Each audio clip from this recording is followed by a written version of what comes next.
Jewish bride heard groom's confession minutes before the wedding. Her revenge was shocking. Dude, she's going to sign the papers today. After the wedding, just convince the little princess to give me power of attorney over the old man's business. In 6 months, I'll clean out his account and be gone. Daniel's voice echoed down the synagogue corridor, loud enough for Sarah to hear every word as she adjusted her veil in the bride's room. What if she gets suspicious? Asked Marcus, the main best man, his voice laced with nervousness. She? Sarah is too naive. She thinks she's found her Prince Charming, laughed Daniel with a coldness that made Sarah's blood run cold. The Goldberg family is worth over 8 million, brother.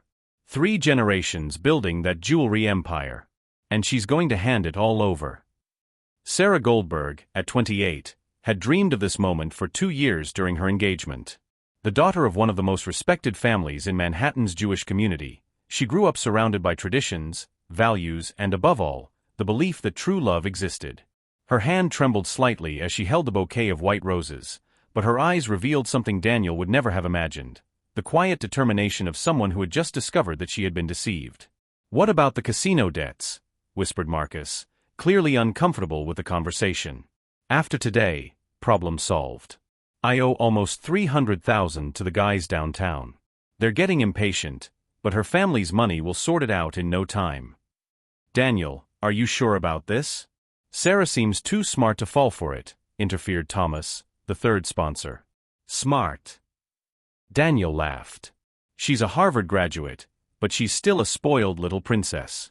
When I show up pretending to be interested in her Jewish culture, reciting some Hebrew phrases I learned on Google, she completely melts down. Sarah closed her eyes for a moment, remembering all the times Daniel had shown excessive interest in her father Abraham Goldberg's business. The questions about stock values, about bank accounts, about powers of attorney in the company. The exaggerated praise for family traditions, the seemingly innocent questions about inheritance. Signs that she had chosen to ignore because she was in love. Old Abraham trusts you completely, Marcus replied. And Sarah adores you. She always talks about how different you are from the other guys she's met. Perfect. I've been planning this for 2 years, ever since I found out how much Goldberg Jewelers is worth. I researched everything about the family before I bumped into her in that kosher cafe. Daniel paused, savoring his own cunning. Did you know that Abraham has diabetes and heart problems? In a few years' time, all that fortune will be in the hands of his darling daughter. 2 years of planning. The words hammered into Sarah's mind like nails in a coffin. The chance meeting at the kosher cafe, where he had knocked over her coffee. The dinners at his parents' house, where he demonstrated surprising knowledge of the jewelry business. The conversations about Jewish traditions that he pretended to value, quoting passages from the Talmud specifically decorated to impress her. It was all calculated, rehearsed, an elaborate lie for years. What about the honeymoon? Asked Thomas. We're going to Israel, as she's always dreamed. 2 romantic weeks while I use the time to convince her to sign some documents, to facilitate our future investments. By the time we get back, I'll have full access to the company's accounts. Man, that's pretty heavy, muttered Marcus. Look, Daniel laughed again. She even suggested that I start working for the company after the wedding. The victim herself is facilitating the theft. Sarah felt nauseous. She had actually suggested it last week, thinking it would be a way to unite their lives professionally. The cruel irony of the situation hit her like a punch in the gut. Guys, it's time. The music has started, Thomas warned her. Fine. Let's pretend we're happy then. In a few hours, I'll officially be part of the Goldberg family, laughed Daniel once again, and the sound of that cruel laugh etched itself forever in Sarah's memory. The footsteps moved away down the corridor, leaving her alone with the sound of her own heart racing and the traditional Jewish melody beginning to play in the synagogue. She looked at herself in the mirror, the dress that had cost $20,000, the veil that had belonged to her great-grandmother Rachel, a Holocaust survivor, the diamond tiara from the family collection. All for a man who only wanted to steal her inheritance. But Sarah Goldberg wasn't just a passionate young woman from a wealthy family. She had a business degree from Harvard, spoke 4 languages and had inherited a keen intuition for business and people from 3 generations of Jewish merchants. The little signs she had chosen to ignore out of love now fitted together perfectly like pieces of a macabre jigsaw puzzle. The way Daniel always deflected conversations about her past. How he had never introduced her to his family, always with elaborate excuses. How his hands were too soft for someone who claimed to have worked in construction before discovering his vocation for business. His cell phone vibrated. A message from her younger sister. "Sarah, where are you? Everyone's waiting." She typed back, "I'll be right there, Rachel." Sarah put the phone away and took a deep breath. If Daniel wanted a naive, passionate bride, that was exactly what he would get for as long as it took. But the revenge she planned would be something she would never forget, and neither would her accomplices. As she walked down the aisle towards the altar, with the radiant smile that everyone expected to see, her eyes revealed a dangerous serenity, the deadly calm of someone who had just discovered exactly who they were up against and already knew how they would win this game. Daniel had completely underestimated who he was dealing with. And that would be his undoing. If you're enjoying this story of betrayal and revenge, don't forget to subscribe to the channel to find out how an apparent victim turns into the scammer's worst nightmare. The ceremony played out like a slow-motion movie for Sarah.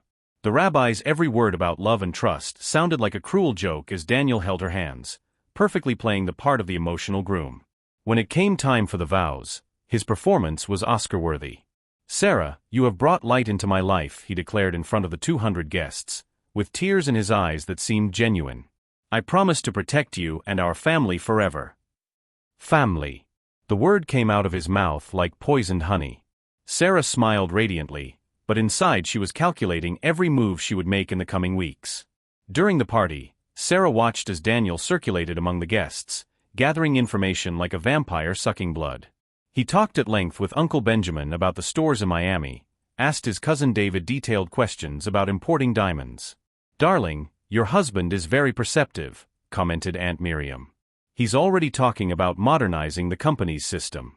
What luck to have someone young with so many innovative ideas." Innovative ideas for stealing more efficiently, thought Sarah, keeping her smile. Around midnight, Daniel approached Abraham. Sarah was close enough to hear the conversation. "Mr. Goldberg, after your honeymoon, I would very much like to learn about the family business," said Daniel with that respectful tone he had perfected. Abraham smiled, clearly flattered. "Of course, my son.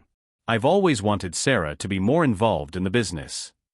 In fact," Daniel continued conspiratorially, "I have some ideas about digitalization that could increase sales. In the jewelry stores where I've consulted, we've achieved growth of 40% in 6 months." Sarah almost choked on her champagne. Jewelry stores where he consulted? Daniel had never worked in a jewelry store. He didn't even know the difference between a diamond and a zircon before he met her. "That's fantastic," replied Abraham. "By the way, do you have any experience with corporate powers of attorney?" Daniel's eyes flashed like those of a predator. "Yes, I do. In matters of business agility, well-structured powers of attorney are essential." Sarah felt nauseous. He was speeding up the schedule. He couldn't even wait for the honeymoon to end.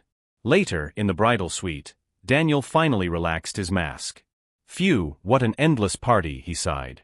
"At least everything went perfectly. Your father is already considering giving me power of attorney for the company." "Already?" Sarah feigned surprise. "Don't you think that's too fast?" "Fast?" Daniel laughed scornfully. "Sarah, your father is a businessman. He recognizes talent when he sees it. Some of the processes there are completely archaic." His arrogance was impressive. Daniel genuinely believed he was smarter than Abraham, a man who had built a multi-million-dollar empire from scratch. "What about our honeymoon?" asked Sarah. "Oh, about that." Daniel hesitated. "I was thinking, how about we postpone it? This incredible opportunity to work with your father came up right away." Sarah feigned disappointment. "But we've already paid for everything. We can reschedule. Now it's crucial that I establish my position in the company." He held up his hands. "You understand, don't you? I'm doing this for us, for our future." For our future. For his future as a rich man living off the money stolen from her family. "Of course I understand," Sarah replied sweetly. Daniel smiled condescendingly. "I know exactly how to deal with men like your father. The experience I have in corporate negotiations." Sarah almost laughed. What experience? The only negotiation Daniel knew was convincing creditors not to break their legs. The next morning, while Daniel was showering, Sarah picked up his cell phone. The screen was unlocked, typical of the arrogance of someone who thought he had completely fooled his victim. Several messages from Marcus and Thomas in the Operation Goldberg group. The name of the group made her feel a mixture of anger and disgust. They had literally named the scam against her family. "How was the party?" asked Marcus. "Perfect. The old man already wants to give me power of attorney. In 2 weeks I'll be signing company documents." "Man, you're a genius. How long before you get full access to the accounts?" "A month, maybe 2. Sarah is so naive that she even suggested I work for the company. She literally handed me the key to the safe." "And then what?" "Then I disappear with a few million and you get your share." Sarah quickly photographed the messages and deleted the history. Daniel came out of the bathroom humming, euphoric at the success of his farce. "Love, I need to go out for a bit today," he said. "I'm meeting some contacts to discuss investment opportunities." More lies. He was probably going to meet his accomplices or the casino's creditors. "Of course. I'm going to visit my sister, Rachel." She urgently needed to talk to Rachel. An hour later, they were both at their favorite cafe. Rachel Goldberg, 26, was a corporate lawyer specializing in financial crimes. If anyone could help Sarah destroy Daniel legally, it was her. "Rachel, I need to tell you something urgent." Sarah told her everything. The words in the synagogue, the messages on her cell phone, Daniel's plans. When she had finished, Rachel was pale with rage. "That bastard," she muttered. "And Dad doesn't suspect a thing?" "Nothing. Daniel is very convincing.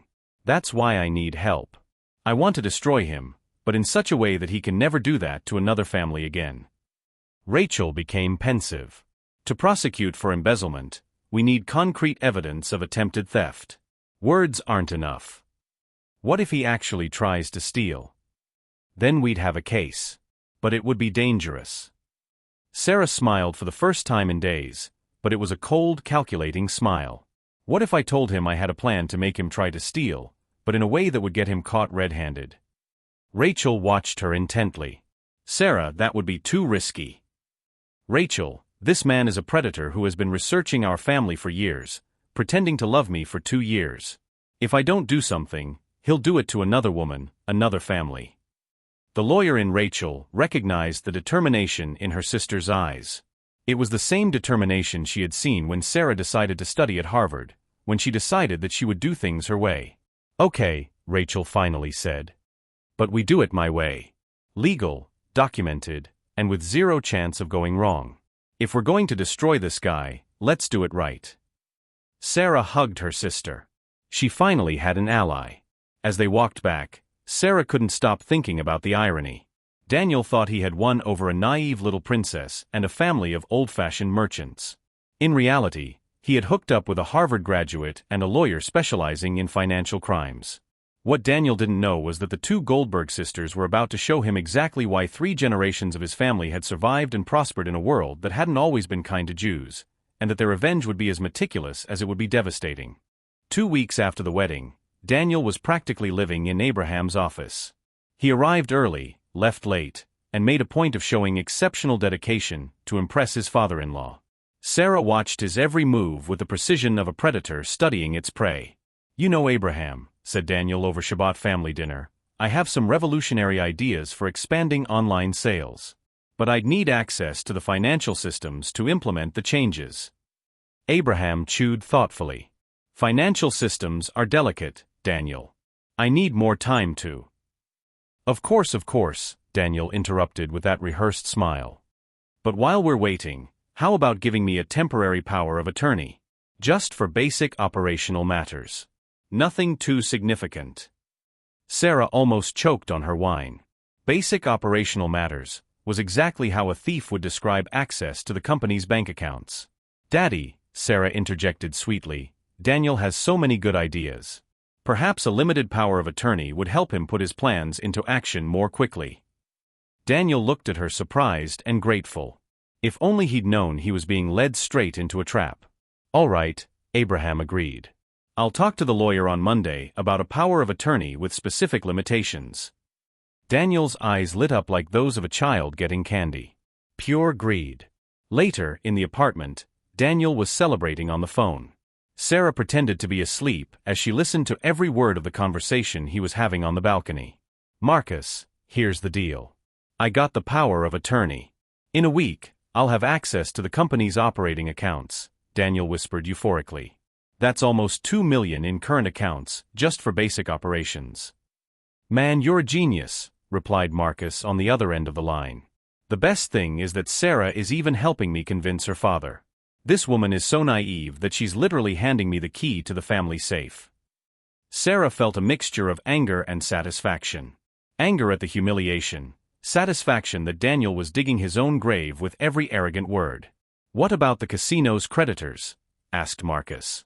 "I've already negotiated another 2 weeks. He says the money is guaranteed. I'll pay it all off soon and there'll still be plenty left over for us to share." The next morning, Sarah called Rachel from a public phone, a precaution she had learned from watching documentaries about criminal investigations. "Rachel, he's going to get the power of attorney this week. We need to speed up our plan." "Everything is ready," Rachel replied, her voice laden with determination. "My contact at the FBI who specializes in financial crimes is just waiting for the right moment. When Daniel tries to make the first irregular transfer, we'll catch him red-handed." "What if he suspects something?" "He won't. His arrogance is our greatest ally. Men like Daniel believe they're smarter than everyone else, especially women." Sarah smiled. Rachel was right. Male arrogance had been the downfall of many criminals throughout history. "There's one more thing," Rachel continued. "I've discovered that Daniel isn't just an occasional scammer. My contact found evidence that he has run similar scams on at least 4 families in the last 7 years. Sarah's blood ran cold. 4 families. Yes. And one of them lost more than $3 million before he discovered the scam. Daniel is a professional predator, Sarah. We're going to be the ones responsible for stopping him from destroying more lives." The information changed everything for Sarah. It was no longer just about personal revenge. It was about justice for all the families Daniel had destroyed and protecting future victims. That afternoon, Daniel came home overjoyed. "Sarah, I have incredible news. Your father has approved the power of attorney. Tomorrow I can start implementing real changes in the company." "How wonderful!" exclaimed Sarah, hugging him. "You deserve it, love. You've worked so hard to earn his trust." "It's true. And you know what's even better? Your father said that if I show quick results, he can expand my authority to more significant operations." More significant operations. Translation: access to the company's main accounts. "Daniel," said Sarah, feigning concern, "are you sure you're prepared for so much responsibility? Don't you want me to talk to my father about starting slowly?" Daniel laughed condescendingly, as if he were talking to a child. "Sarah, darling, trust me. I have enough experience to deal with complex financial operations. Your father has chosen the right person." Experience in stealing, she thought. "By the way," Daniel continued, "tomorrow I'm going to make some transfers to optimize the company's cash flow. Nothing your father needs to worry about, they're just technical reorganizations." Sarah nodded sweetly, but inside she was calculating. Technical reorganizations was exactly how a criminal would describe money laundering. That evening, she sent a coded message to Rachel: "The bird will fly tomorrow morning." The reply came back quickly: "The bird watchers are in position." The next morning, Daniel woke up early, more excited than a child on Christmas morning. He showered singing, chose his best clothes and even put on some special perfume. "Today is a special day," he announced, kissing Sarah's forehead. "The day my business career really takes off." The day his criminal career ended, thought Sarah. "I'm going out for lunch today," lied Daniel. "I have an important meeting with some investors interested in partnerships." More lies. He was probably going to find his accomplices to share the stolen money or pay off debts at the casino. After Daniel left, Sarah called Rachel. "Is everything in position?" "Everything. The authorities are monitoring all the company's accounts. The moment he tries to make any suspicious transfers, he'll be caught red-handed." "What if he tries to escape?" "He won't be able to. We have agents stationed at all airports and borders. Besides, he's too arrogant to run away. He believes he's in total control of the situation. Sarah took a deep breath. After weeks of planning, the moment of truth had finally arrived. Around midday, she received a call from Abraham. "Sarah, can you come to the company? Something strange has happened with the accounts." Her heart raced. Strange how? "Daniel made some transfers this morning that don't make sense. High amounts to accounts I don't recognize. I want to discuss this with the two of you present." Sarah smiled. The trap had worked perfectly. "Of course, Dad. I'll be there right away." When she arrived at the company, she found Daniel visibly nervous, frantically explaining something to Abraham and two men in suits she didn't recognize. "Sarah," said Abraham, his face grave, "these are Special Agents Johnson and Martinez from the FBI. They have some questions about Daniel's activities at the company." Daniel's face turned as white as paper. His eyes turned to Sarah with an expression of panic and confusion. It was at that moment that Daniel realized he hadn't married a naive little princess. He'd hooked up with someone who played chess while he was still learning checkers. And checkmate was about to be announced. "I don't understand," stammered Daniel, sweat dripping down his forehead as he looked at the federal agents and Sarah. "There must be some misunderstanding. The transfers I made were approved by the company." Agent Johnson opened a folder and placed documents on the table. "Mr. Daniel Morrison, you are being arrested for embezzlement, wire fraud and conspiracy. You have the right to remain silent." "No." Daniel stood up abruptly, his chair falling over. "Sarah, tell them. You know I'd never do anything wrong. We're married." Sarah watched him with an icy calm he had never seen before. "Married? Daniel, did you marry me for love or for my family's $8 million? His face turned as white as paper. "What are you talking about? Of course it was for love." Sarah is so naive that she even suggested I work for the company. "She literally handed me the key to the family safe," Sarah quoted, taking her cell phone out of her pocket. "Do you recognize those words? They're yours, from the Operation Goldberg group on WhatsApp." Daniel staggered as if he'd been punched. You were spying on my cell phone?" "Spying?" Sarah laughed coldly. "Daniel, you left your phone unlocked on our bedside table. For someone who plans to steal millions, you're surprisingly careless." Agent Martinez approached with handcuffs. "Mr. Morrison, we also have evidence that you've run similar schemes on at least 4 families in the last 7 years. The Henderson family lost $3.2 million. 4 families, Abraham repeated, his voice filled with disgust. 4 families that you destroyed before mine." Daniel looked around the room desperately, like a cornered animal. "Sarah, you don't understand. I was in serious trouble. Dangerous people wanted to hurt me." "Problems you created by playing in clandestine casinos," interrupted Rachel, entering the room with more documents. "Hello, Daniel. I'm Rachel, Sarah's sister. I'm a lawyer specializing in financial crimes." Daniel's jaw dropped. You planned this." "Planned." Sarah stood up, dignity radiating from every movement. "Daniel, we just gave you the opportunity to show who you really were. You chose to steal from our family." Rachel opened her briefcase and placed more evidence on the table. Transfer of $127,000 to personal account at 10:23 this morning. Transfer of $89,000 at 11:15. And these are your group's messages with Marcus and Thomas, planning to split the money stolen from our family. Daniel turned to Abraham with desperation. "Mr. Goldberg, please. We can settle this between us. I'll give it all back." "Return what?" Abraham interrupted him, his voice sharp. "The $340,000 you tried to steal this morning." "Then I'll disappear with a few million and you'll get your share," Rachel quoted, reading from her cell phone. "Those are your words from last night, Daniel." The mask of the respectable man finally fell completely. Daniel glared at Sarah with pure rage. "You manipulative bitch. You used me." The silence in the room was deafening. Sarah approached him, her eyes blazing with controlled fury. "I used you." Sarah laughed humorlessly. "Daniel, you pretended to love me for 2 years. You researched my family for years. You memorized Hebrew phrases to impress me.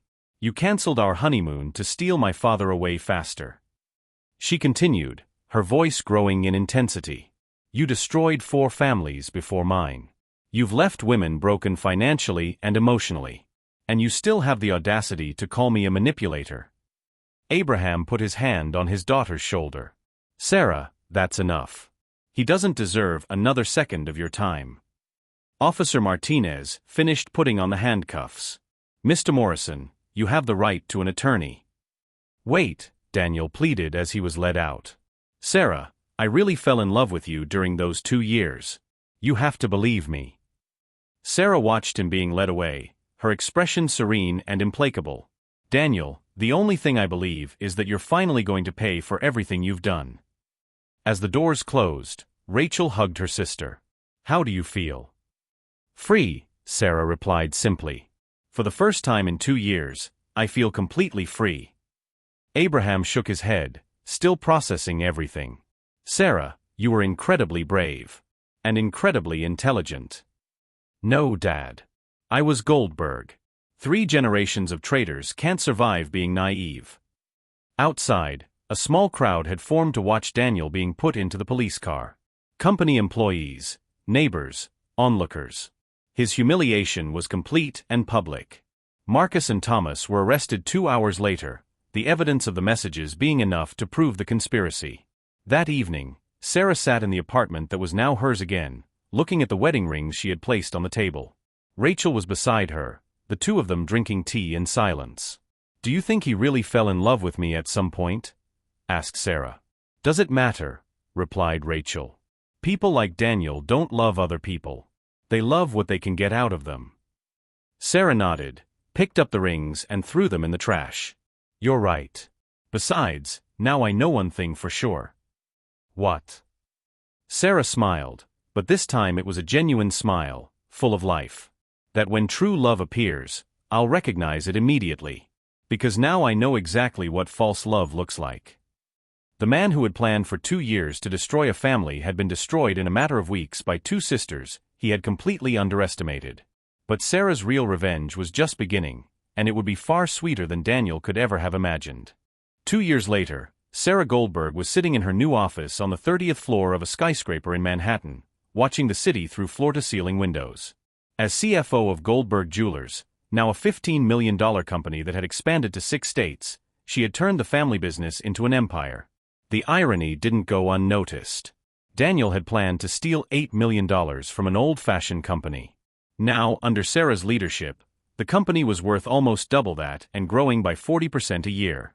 Miss Goldberg, said her assistant over the intercom, the reporter from Forbes has arrived for the interview. Sarah smiled. The magazine wanted to do a story on the 30 most innovative businesswomen under 30. The cover headline would be, How a Marital Betrayal Created One of the Country's Brightest CEOs. Sarah's story had become legend in New York business circles.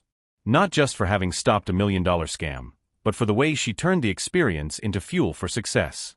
During the interview, the reporter asked the inevitable question, how does it feel to know that the man who tried to destroy your family is now serving a 12-year sentence for multiple financial crimes? Sarah paused, choosing her words carefully. Daniel was the best teacher I ever had on 2 things, how to recognize fake people and how to turn betrayal into motivation. For that, I almost thank him. The truth was even more satisfying. Daniel wasn't just in prison, he was completely broken and isolated. Marcus and Thomas had made a deal with the prosecution, handing over even more evidence against him. The casino's creditors had ensured that Daniel's life in prison would be complicated. Even worse for his vanity, the story had gone viral on social media. Memes about men who marry for money and end up in jail dominated Twitter for weeks. His police file photo became a symbol of how arrogance can destroy lives. What about your personal life? Asked the reporter. Any wedding plans? Sarah looked at the simple ring on her finger. 6 months earlier, she had married Dr. Michael Chun, a pediatrician she had met at a charity event.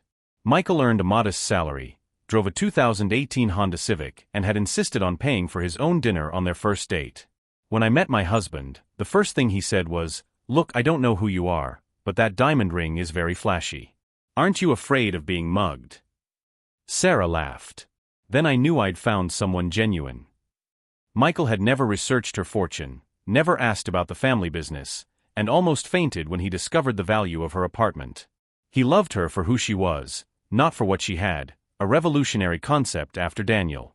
Abraham, now 63, had officially handed over control of the company to his daughter.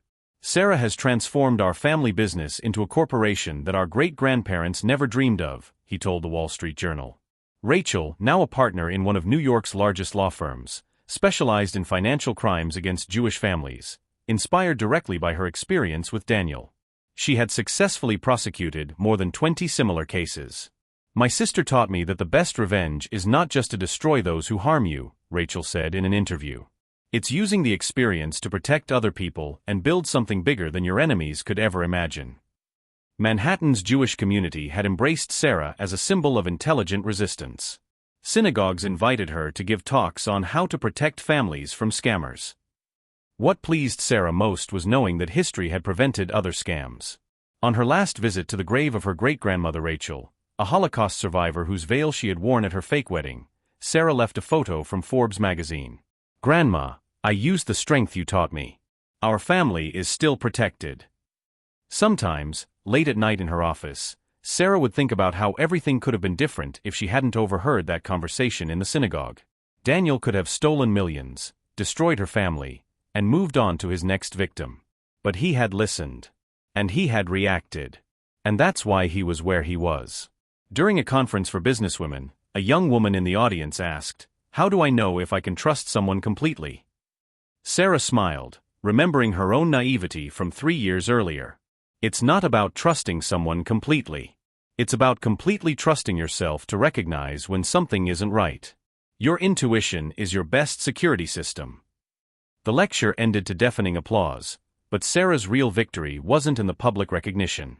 It was in the peace she felt every morning when she woke up next to a man who loved her for who she was, not for what she had.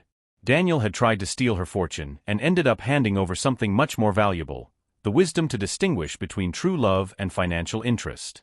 He believed he had found a naive princess to deceive, but ended up discovering that he had tried to steal a queen who not only protected his kingdom, but expanded it beyond any dream.